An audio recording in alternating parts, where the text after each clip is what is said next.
E aí pessoal, seja bem-vindo ao canal, meu nome é Isaac. Pessoal, vamos falar aqui um pouquinho sobre assentar cerâmica diretamente no bloco. Um assunto aí que é um tanto polêmico, muita gente diz que pode, outros dizem que não pode. Então, antes de ter aí a sua decisão formada, leve em consideração o que eu vou citar aqui e aí você monta a sua própria conclusão.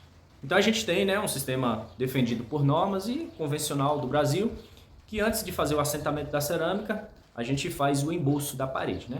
E qual é a função desse embolso? Basicamente duas. É nivelar a superfície e ajudar na impermeabilização. Tem algumas outras variações aí, né, de funções, mas basicamente são essas duas. Então, se eu tenho que o embolso tem a função de nivelar e impermeabilizar a superfície, e eu consigo isso sem o embolso, então eu já começo a pensar na possibilidade de pular a fase do embolso. Como aqui é uma kitnet que eu mesmo fiz, foi eu que levantei todas as paredes, sei muito bem como está o prumo, o alinhamento, a qualidade do material, então eu já considerei que um bom alinhamento da parede já facilitaria o assentamento da cerâmica sem o embolso. Segundo, a gente está aqui no segundo pavimento, então a possibilidade de umidade aqui ascendente, né, umidade que vem do solo, ela já não existe. Porém, se fosse no primeiro pavimento, eu faria sem problema, desde que tomadas as medidas necessárias para a impermeabilização, né? Impermeabilização da viga baldrame, das primeiras fileiras de bloco, da própria alvenaria, né? Aplicação de algum produto ali com trincha. Então eu faria sem problema, até porque se você falha na impermeabilização, vai ser o seu reboco que vai corrigir isso aí, né? Você já tem um problema na sua obra. E sobre a impermeabilização externa, aqui é rebocado por fora, impermeabilizado, então sem problema algum, né? E como podem ver, é uma faixa de piso de apenas 1,40 m de altura. Então a variação aqui, né, se existisse uma variação de prumo, de alinhamento, seria minimizada, já que é uma faixa muito baixa. Outra questão, pessoal, em relação à variação térmica dos materiais, né, a dilatação. Essa parede, ela está do lado do vizinho, tem uma outra obra aqui do lado, então essa parede não toma nenhum sol.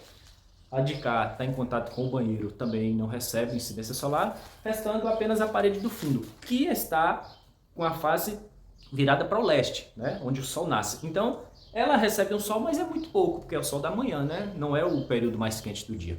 Então, a variação aqui, né, a dilatação térmica dos materiais, eu considero aqui que é bem baixa. Então, desconsiderei aqui a probabilidade de alguma anomalia na cerâmica em função de dilatação. E acrescento que se a construção sofrer muito com a dilatação dos materiais aqui, dificilmente o embolso vai segurar, né?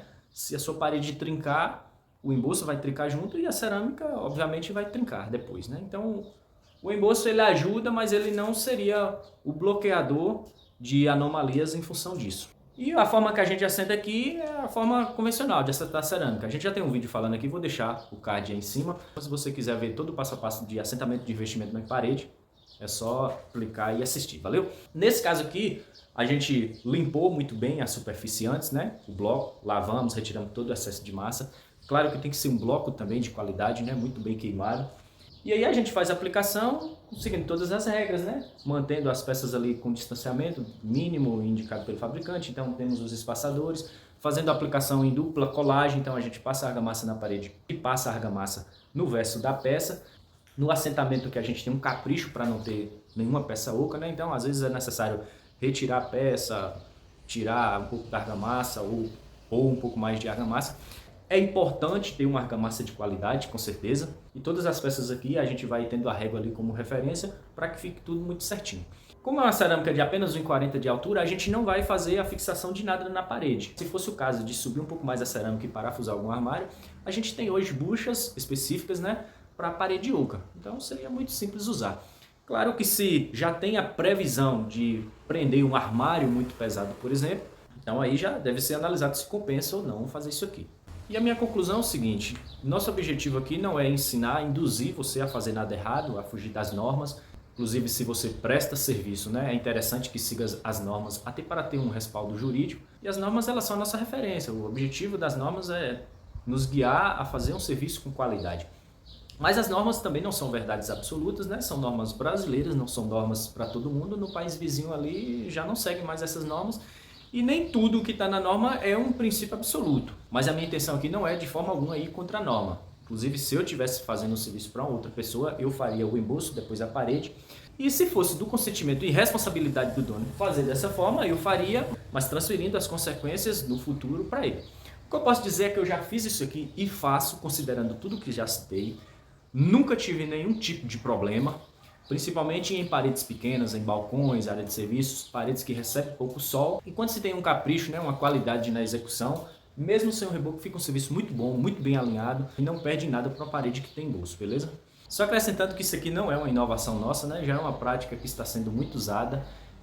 Já é comum assentamento de cerâmica diretamente no gesso, no drywall, no bloco de cimento. Algumas construtoras já estão aderindo a esse modelo, mas aí cabe a você, considerando tudo que citei aqui, fazer a sua análise aí e decidir. Vou deixar aqui no final do vídeo a recomendação do videozinho que eu postei no YouTube no início da semana. Um videozinho curto mostrando o assentamento disso aqui, e a galera participou bastante, tem muito comentário, muita gente dizendo que pode, que já fez e deu certo, outros dizendo que não pode, que é um serviço pouco. E aí, se você tiver curiosidade, dê uma olhada lá nos comentários, pode lhe ajudar aí a decidir e enriquecer aí o seu entendimento em relação a esse assunto. Valeu? Forte abraço, pessoal, muito obrigado por assistir, tchau!